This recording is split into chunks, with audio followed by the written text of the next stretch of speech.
Hello friend, I hope you like my video. If you like my video please like share and subscribe my channel. तो friend, हमने पिछली class में सीखा था ledgers create करना।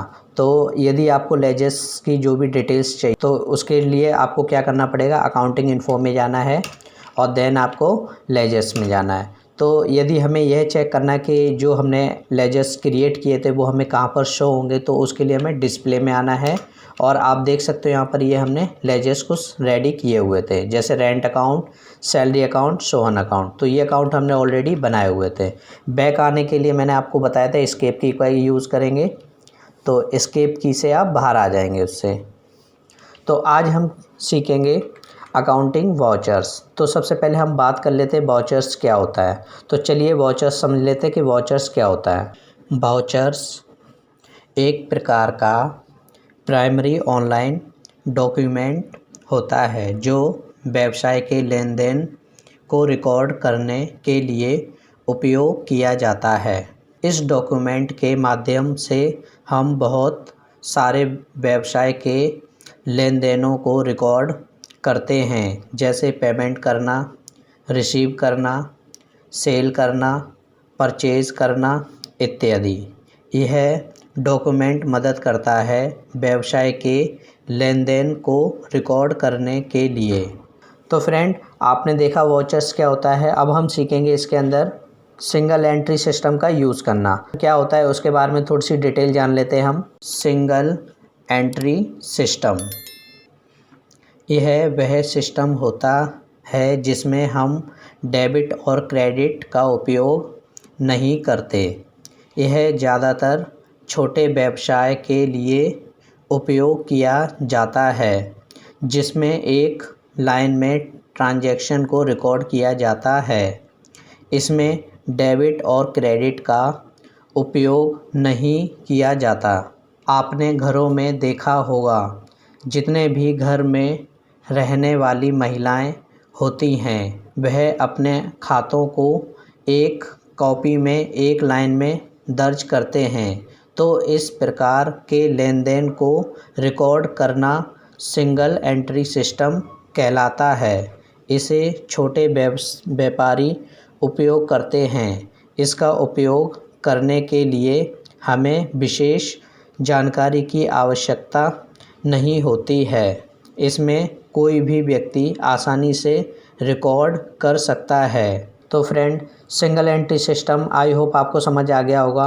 तो यदि आपको सिंगल एंट्री ऑन करना है तो आप किस तरीके से ऑन करेंगे। तो जैसे ही मैं इस पर क्लिक करूंगा तो आप देख पा रहे हैं यहाँ पर अब ये पेमेंट वाउचर ओपन है। तो पेमेंट वाउचर में क्या होता है, जितने भी प्रकार की यदि आपको कोई पेमेंट करनी है तो उस केस में आप पेमेंट का यूज़ करेंगे। सपोज़ आपको रेंट देना है, कमीशन देना है, सैलरी देनी है, मतलब जो भी आप पेमेंट करना चाहते हैं, इलेक्ट्रिसिटी बिल देना है, वाटर बिल देना है, तो इस टाइप के एक्सपेंस को आप पे करने के लिए पेमेंट वाउचर का यूज़ करेंगे। यदि आपको किसी भी प्रकार की कोई भी पेमेंट करनी हो तो आप पेमेंट वाउचर का यूज़ करेंगे। ये आपको दिखाई दे रहा होगा, ये डेबिट शो हो रहा है। बट यदि आपको सिंगल एंट्री यूज़ करना है तो सिंगल एंट्री के लिए आपको इसी प्लेस पर आकर पेमेंट वाउचर में आकर आपको F12 प्रेस करना पड़ेगा और देन आपको यूज़ सिंगल एंट्री मोड को यस करना पड़ेगा और यहाँ से यूज़ क्रेडिट एंड डेबिट, यहाँ से आपको इसको नो करना पड़ेगा। तो जैसे आप नो करके इसको एक्सेप्ट करेंगे तो आप देख पा रहे हैं यहाँ पर ये जो आपका ओपन हुआ है अभी, ये आपका सिंगल एंट्री मोड है।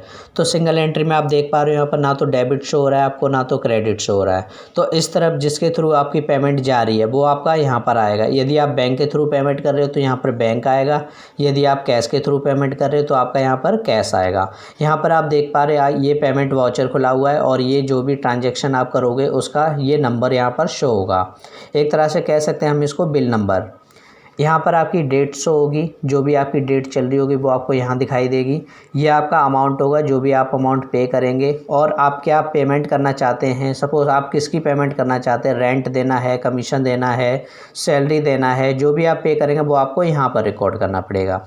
ठीक है। और ये आपको नेट अमाउंट शो होगा कि आपका टोटल अमाउंट कितना बना है, प्लस यहाँ पर आपको नरेशन लिखनी है कि आपने क्या पे किया हुआ है। तो चलिए हम कुछ पेमेंट को यहाँ पर करके देखते हैं कि आप किस तरीके से पेमेंट को रिकॉर्ड करोगे। तो ट्रांजैक्शन आपके स्क्रीन पर दिख रही है। यदि मुझे रेंट पेड करना है 4000 तो आप किस तरीके से करेंगे, तो मैंने आपको बताया था फ्रेंड। तो यहाँ पर वो चीज़ आती है जो इसके थ्रू आप पेमेंट करना चाहते हैं। तो जैसे मुझे पेमेंट करनी है, स्पेस दबाएंगे तो आपको वो लिस्ट दिख जाएगी जो भी लेजेस होंगे। तो जैसे मुझे कैश के थ्रू पेमेंट करनी है तो यहाँ पर कैश लेंगे, और यहाँ पर आप जो भी लेंगे तो स्पेस दबाएंगे तो जैसे रेंट पे करना है तो रेंट आ जाएगा। अब अमाउंट डालेंगे और ये आपको दिखा देगा कि आपका रेंट 4000 है, प्लस अभी आपके पास कोई भी कैश अवेलेबल नहीं था इसलिए वो नेगेटिव में दिखा रहा है। ठीक है, एंटर करेंगे और यहाँ पर उसकी नरेशन डालेंगे, रेंट पेड 4000, एंटर करेंगे और इसको एक्सेप्ट करेंगे। यदि आपको डेट बदलनी है तो आप F2 का यूज़ करेंगे और यहाँ से डेट को चेंज कर सकते हैं। तो यहाँ पर फिर से मैं पेमेंट करना चाहता हूँ सैलरी की, मुझे सैलरी देनी है। तो यहाँ से हम कैश में देना चाहते हैं तो हमें कैश को सिलेक्ट करना है और यहाँ से सैलरी को सिलेक्ट करेंगे। सैलरी मैंने ली और यहाँ पर सैलरी पेड, यहाँ पर आपको नरेशन डालनी है और इसको एक्सेप्ट कर लेंगे। यदि हमको टी एक्सपेंस पे करना है तो आपको क्या करना पड़ेगा, यहाँ पे जिसके थ्रू आप टी एक्सपेंस पे करना चाहते हैं उसको लेंगे। जैसे मुझे कैश के थ्रू करनी है तो हम यहाँ से कैश लेंगे और यहाँ पर आपको टी को लेना है। तो आप देख पा रहे हो यहाँ पर टी का लेजर्स नहीं क्रिएट किया हुआ है मैंने। तो टी का लेजर क्रिएट करने के लिए आपको, यदि आप डायरेक्ट यहीं से क्रिएट करना चाहते हैं तो ऑल्ट सी का यूज़ करेंगे और यहाँ से टी एक्सपेंस के नाम से एक लेजर क्रिएट करेंगे, एंटर करेंगे। इसको इनडायरेक्ट एक्सपेंस में डालेंगे हम और इस लेजर्स को हम एक्सेप्ट करेंगे और यहाँ पर अमाउंट डालेंगे हम कितना टी एक्सपेंस पे करना चाहते हैं और इसको एक्सेप्ट करेंगे। नीचे यहाँ पर नरेशन डालेंगे और इस एंट्री को हम एक्सेप्ट करेंगे। यदि आप एक साथ बहुत सारी पेमेंट करना चाहते हैं तो यहाँ पर जिसके थ्रू पेमेंट करना चाहते हैं बोलेंगे। सपोज़ इस बार मैं पेमेंट करना चाहता हूँ बैंक के थ्रू, तो यहाँ पे ऑल्ट सी करके हम एक बैंक का लेजर क्रिएट करेंगे। तो जैसे मैंने बैंक का नाम लिया SBI बैंक,